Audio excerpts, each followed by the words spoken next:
Hi mga besh! Welcome to my vlog. Kaya wag yung and intro or welcome to my vlog man gyud. But anyway, mga besh, naa di ay mi diri karon ni Ate Gail and ni Sis Rain sa balay sa among friend because we were invited to attend the birthday party of the body language queen. Basta sikat na siya when it comes to the word body language sa Pilipinas during the 80s. So makabalo na jud mo kung kinsa na. But anyway, this is her, Miss Pia Moran's birthday. And also, this is a double celebration because it's also the birthday of Miss Anne. Ayan. So, nakikita niyo siya. She's the one wearing with a white sweater.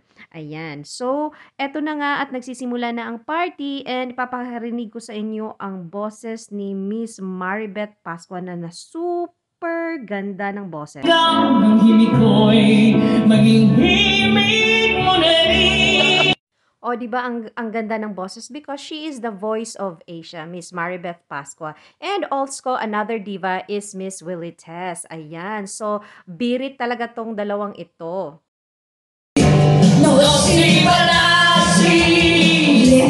Of course, hindi rin pahuhuli ang ating birthday celebrant na si Miss Pia Moran, the body language queen. Ayan, naki-concert na rin sa ating Voice of Asia, Miss Maribeth Pascua. Kaya todong kantahan to buong gabi dito sa kanyang birthday celebration.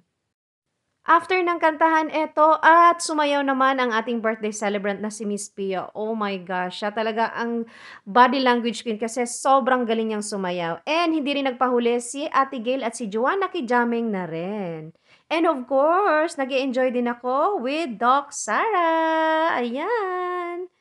And oh siya, eto ay uuwi na kami. Pero tingnan nyo naman guys, marami pang nagdatingan ng mga bisita. So, hanggang dito na lang and see you on my next vlog. Bye!